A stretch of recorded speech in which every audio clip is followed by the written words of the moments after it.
Before the story of Ino began, before the village of Obudu whispered of shadows and spells, there was only silence. A silence that clung to the bones of the forest and curled itself around forgotten shrines and buried secrets. The kind of silence that breathes. Long ago, when the land was still young and the trees spoke in rustling tongues, there lived women who knew the language of the earth. They drew power from moonlight and rainwater, danced barefoot in the dust, and listened to the stories of the dead. But time passed, and the world grew louder. Cities rose, and the old ways were feared, hunted, forgotten. Yet magic never truly dies. It only sleeps. In a village nestled between the hills and the sacred stream, a child was born under a rare moon. No one marked the night or remembered the signs. Her parents died when she was too small to speak, and so she was raised with neither legacy nor lore, only dreams she could not explain. Her name was Ino. She was ordinary, everyone said, an orphan, a quiet girl with kind hands and big eyes. But the land remembered what the people forgot, and magic, hungry and waiting, remembered her. It would begin not with thunder, but with a simple act of kindness, a bag, a stranger, a choice. And the door to the old world would creak open once more. The sun was high above the village of Obudu, casting golden fingers across red earth footpaths and corrugated rooftops. It was a day like any other, humid, bright, and buzzing with the voices of children at play and women returning from the market with baskets on their heads. The mango trees rustled lazily in the breeze, and in the distance, the old Anglican church bell rang its hollow tune, marking midday.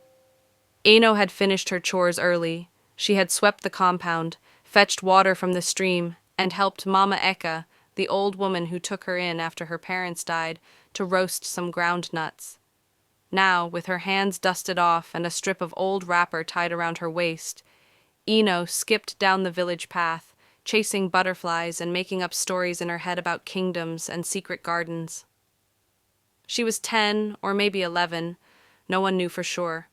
Her birth had not been recorded, and her parents had died too soon for anyone to remember the details. All Ino knew was that she had come to live with Mama Eka when she was small enough to fit into a calabash, as the old woman often joked. Despite the hardships, Ino's heart remained wide open, her laughter frequent and full. As she played near the dusty edge of the path that led toward the bush, something strange caught her eye. A woman, tall and elegant, dragging a heavy travel bag across the dry ground. Her clothes were too fine for the village, Ankara so rich it glimmered in the sunlight, and her head wrap stood tall like a crown. Her skin was smooth and dark like polished ebony, her eyes hidden behind round gold-rimmed sunglasses. Curious, Ino paused her game. The woman's bag snagged on a root and tipped sideways, scattering clothes, a book, and what looked like an old photograph. The woman cursed under her breath, softly but clearly not from around here. Without a second thought, Ino darted toward her. "Auntie, let me help you." The woman turned, a bit startled, then smiled. "Thank you, my dear." Together they righted the bag and gathered the spilled items. As Ino stuffed the photo carefully between the pages of the book, her eyes caught the image. The woman stood beside a house, this very village, only long ago. Trees younger, walls unbroken. A family smiled around her. She looked younger, but unmistakable.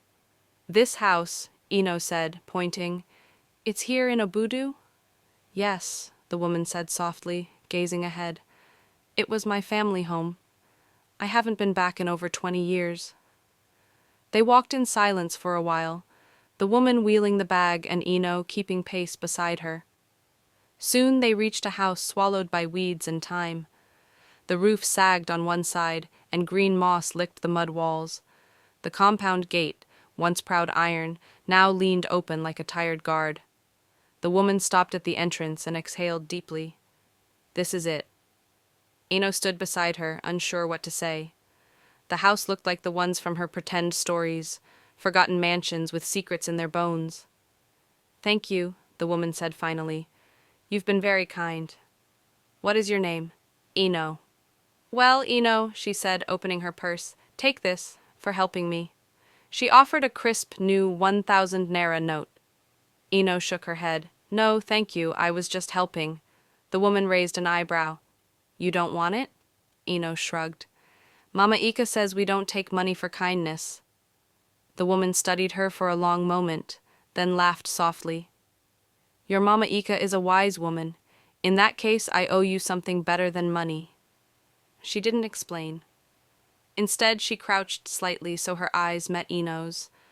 Behind her glasses, her eyes gleamed like obsidian. Come back tomorrow, around this same time.